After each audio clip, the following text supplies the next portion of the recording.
But hang on though, how tall are you? how tall am I? Yeah, how tall are you? 5'8". 5'8". Yeah, he said he was 5'7", so I was like, oh, I'll wear a little heel, I'll be Yeah. okay. And he was like the same height as me, and I was like, this is not, you're not 5'7", you're 5'6" and a half at a push. Yeah, and he was chubs as well.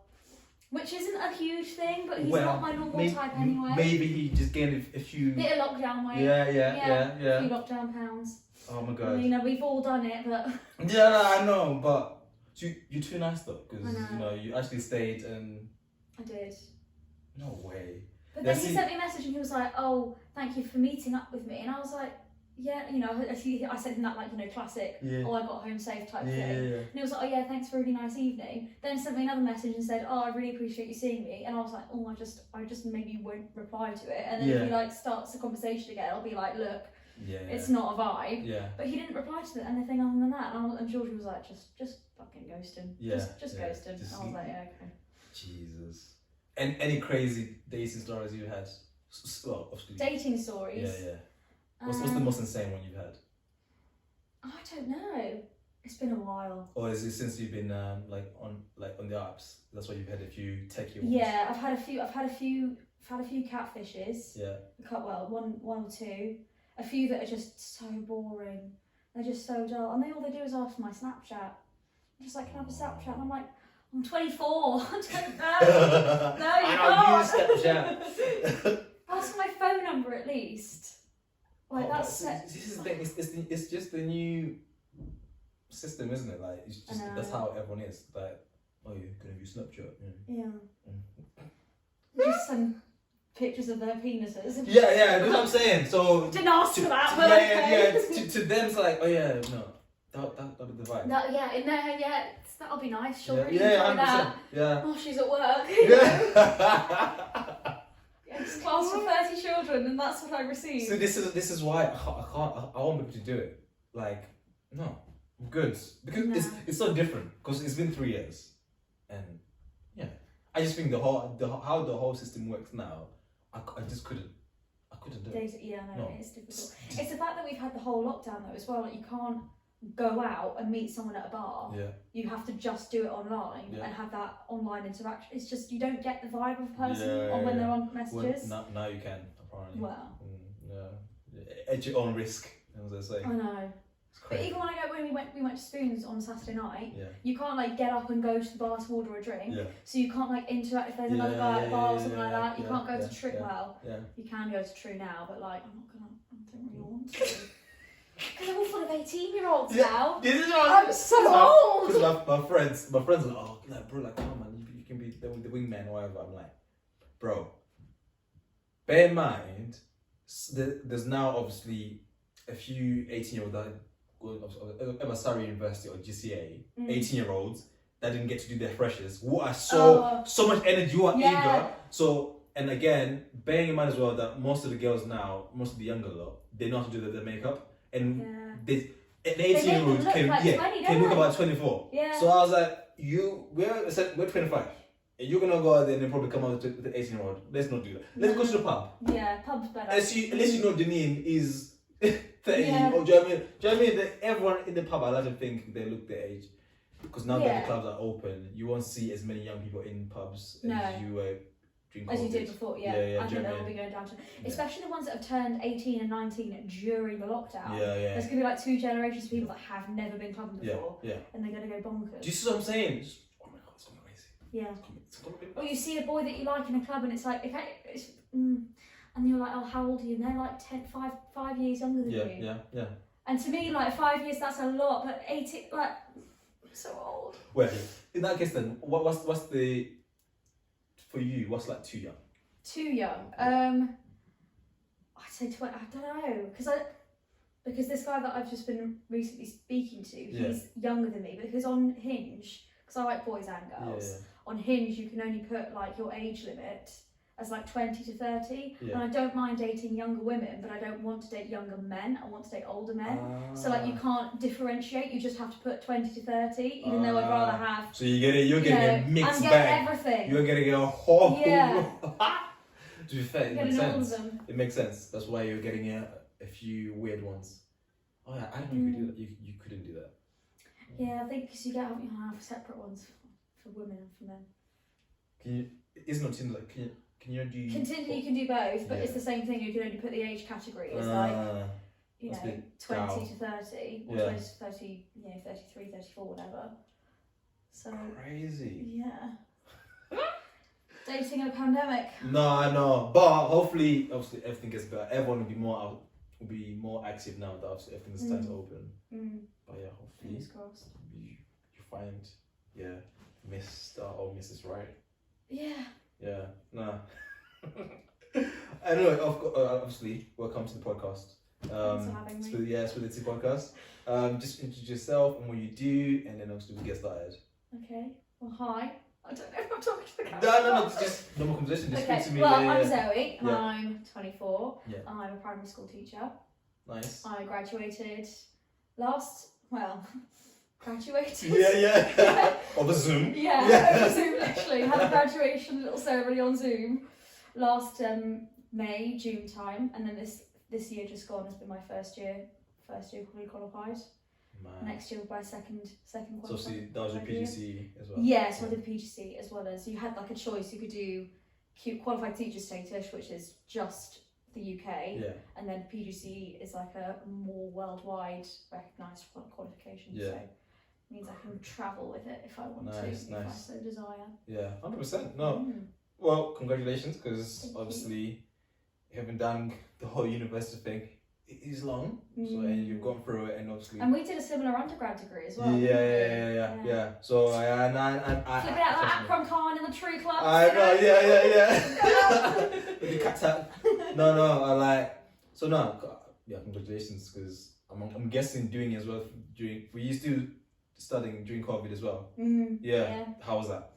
It actually worked out quite well, because I had, for my PGCE, you had to have 2 assignments. Yeah. So I did one in over Christmas time, and the biggest thing they said to us was it's just like a time commitment. You just have to work for your Christmas holidays, and I did. And I'm not a very like academic person. I just tried my best. Got my brother to read a bit, and my mum to help me. You know what I mean? Like, I've got 200 words. What is that? Your draft? You just read it. Yeah. And then just any notes on there, and then I'll you do that thing where you like highlight, put the words in white. So That was my thing. Like almost every 2 days, I'm like, I've got to have a draft. Can you just read for it? And just making notes, right? Where you think you might be going. I'm like, you're basically making me write it. But no, it's just some notes, and I will elaborate. That's how I go through it, because I'm like 20,000 words for my masters. I'm like, oh no. Yeah. That's a long one. Yeah. So we had that one in Christmas, and that was fine. That wasn't too long actually. I can't remember how, 5,000 words or something like that. So it wasn't that bad. Yeah. And then we had another one that was due after Easter, and that was like a slightly higher percentage, and it was a longer one. It was like a proper case study on a child and all that kind of stuff. Yeah. And the pandemic hit, and we went to that first lockdown like 3 weeks before that deadline. Yeah. So I had like an extra 3 weeks to write that assignment. So actually, kind of worked out okay. But then after I handed that in, I had like nothing to do. Like a few bits and bobs on the side, and like just kept on trying to get, continual development, professional stuff like online and all that kind of like online courses and stuff. But other than that, couldn't get into the classroom. Crazy. Until June. How so obviously now that you are a qualified teacher, how different is it in regards to when you were in? You teach primary school kids, isn't it? Yeah, year 2. Yeah. So how different is it? Obviously, you quite. It's been interesting to like see how they do things in comparison to how I did things when I was at school, because I went to school overseas. Oh, so wow, I went to like 7 different primary schools. Yeah. But it was really interesting to see the way that they teach it, because it's a Catholic school as well. So, and I never went to Catholic, a religious school. Yeah. So it's really interesting to see how they did things, and like when I'm now writing my reports and all that kind of stuff, and like how I'm constructing them in a way to make it like, adult child friendly. Those phrases that you'd see in your reports, and now I'm like, that's what it meant. Like I know what they mean now. In my reports, it were also like, she's a bit away with the fairies. And it's like, she's a daydreamer. She just has a she's another world. Yeah. And now I know what that means as well. Like all the times I'm putting it in, and it's really interesting. I think teaching has kind of become like a really, really long way since when I was at school, or since. So do you think it's better, or yeah, maybe? because they've taken along this thing at the moment called maths mastery. Yeah. Because you know, in like Asian countries, Yeah. that it sounds like an awful stereotype, but there is a general stereotype that they are better at maths. Well, majority are. Yeah, you know, it's bad to stereotype that kind of thing, but like that's what it is. So I think there was a study a couple of years back where a few Brits went over to Shanghai and looked at the maths curriculum and the way that they taught. Yeah. And do you remember when you were at school you had sets? Yeah. Don't maths mastery, no sets. So that's what they've brought over to the UK. And I don't know if they're still doing it in secondary schools, because I remember sets quite vividly as a secondary school thing and not as a primary school thing. But they've tried to make it so that they're teaching everybody the same curriculum, the same level, the same, you know, there is differentiation. Like there is, you know, slightly, you know, children that have got lower attainment, they do like little interventions and stuff like that. But you generally teach the whole thing to the whole cohort of 30 kids, and that's what they're trying to bring over here. And I think it's a really good way of doing it as well. Because true, because this because I went to BDB, not the greatest school, but wait, here we go. Yeah, right. So, and also I only just found out like their percentage for obviously kids that leave with 5 to 6 E's in regards to maths all the way to science. It's on 25% on Ofsted. Really? Bloody awful. I was thinking, Jesus Christ, I don't know how much to get to get past. But yeah, because their system was, if you were in a lower set for your maths, you ultimately were in a bottom one for your science, which is like really, yeah. So it was really strange. Or if you were really good at maths, they would put you in the top set for your science. So if you or automatically presuming that those two correlate when actually they'd start you off in set 3 for everything. And then So for a lot of kids, they're like, Miss, can you like? Do you know what I mean? I'm really good at science. No, but you need to up your maths. But then some kids, it's just. I feel like that only goes with like physics and physics and maths work. With like biology. That's I didn't get to do triple science because they're like, oh, your maths needs to go up. I didn't do triple science either. I did double science. No, I did OCR science. I don't know what that is. OCR is an exam board. Oh. Well, so, this guy like had AQA and OCR, they'd like exam boards. What my teacher did in high school was write out answers on the board and then just copy them in a book and then you want to mark it. Oh yeah, it's right. That's how I got my C qualification. Like listen, that's not learning. Like no. It's all. But because the presumption there was, or because you're struggling with your maths, even though I ended up getting a good grade for my maths anyway, but that whole time from year 9 to year 11 was because you've been struggling with your maths, you're going to be in the easiest possible set for your science, which meant I literally never let them. You don't get the exposure, do you, to the other areas of the curriculum? No. Well, that's what the whole master. And I don't know if it's like that in secondary schools now, because I'm not. I mean, I'd love to go into secondary at some point, but like, I don't know how they teach it now. But they're trying to make it so that you have a whole like an inclusive classroom. They call it inclusive practice, so that everyone is learning the same thing, and you have things like.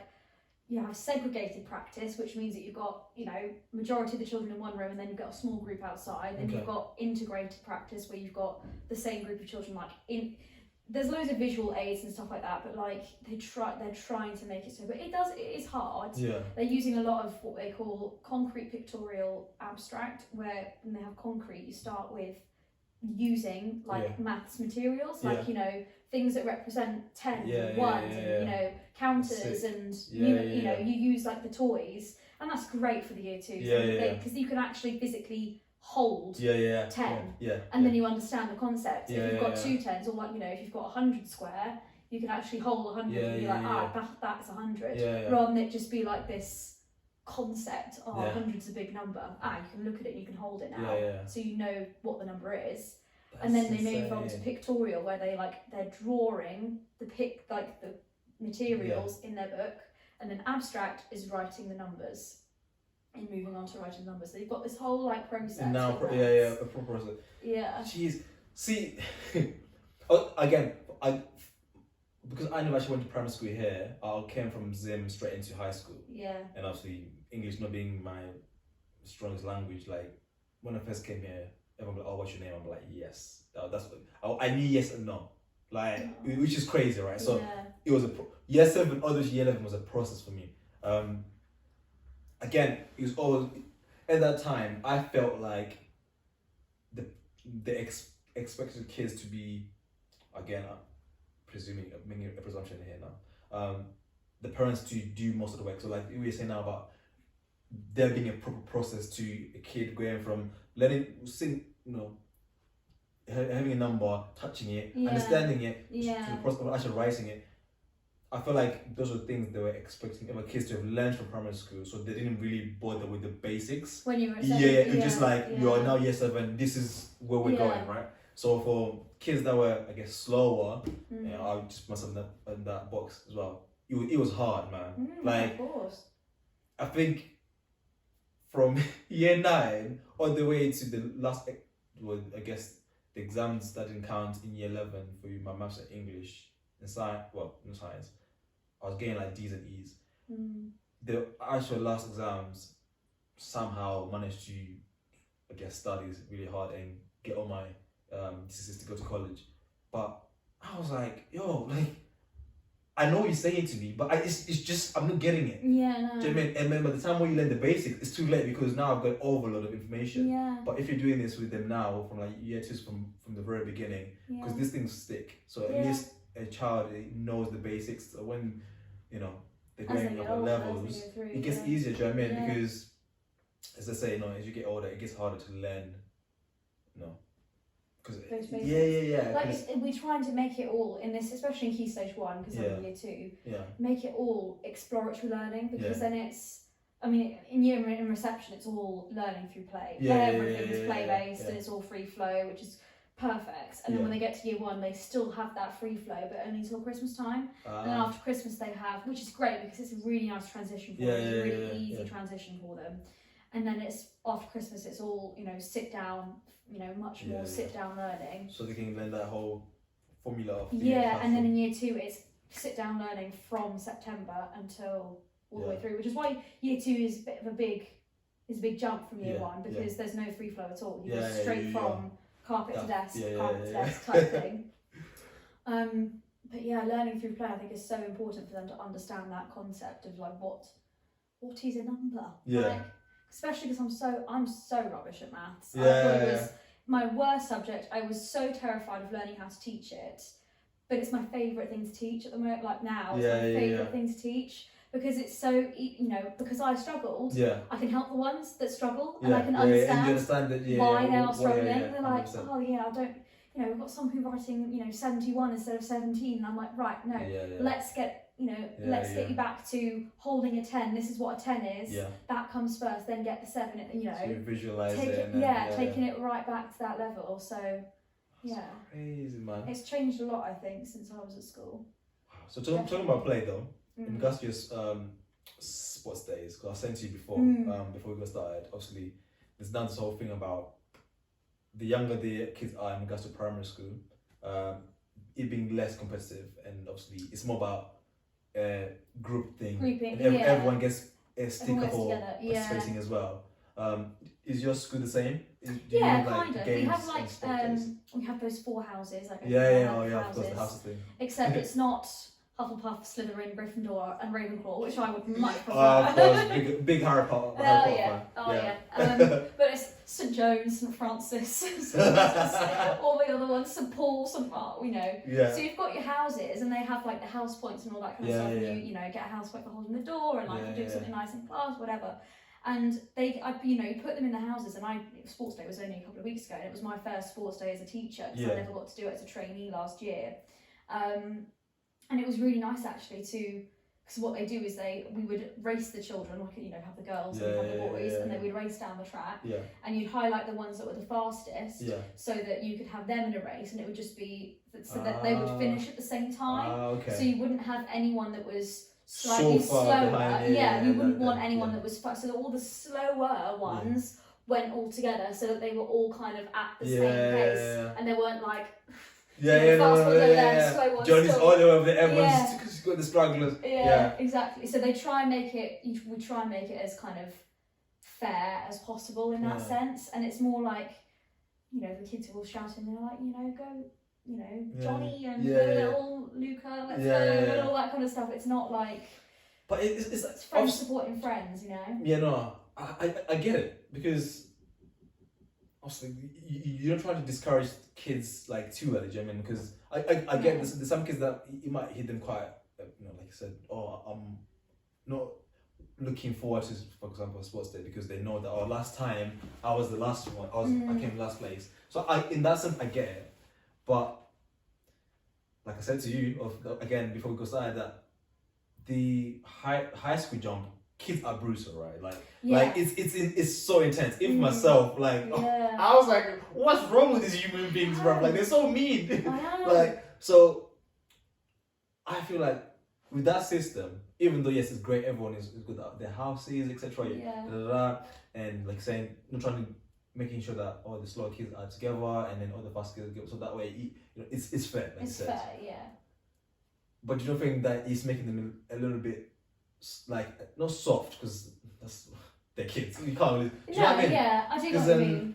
The competitiveness for me, it helps.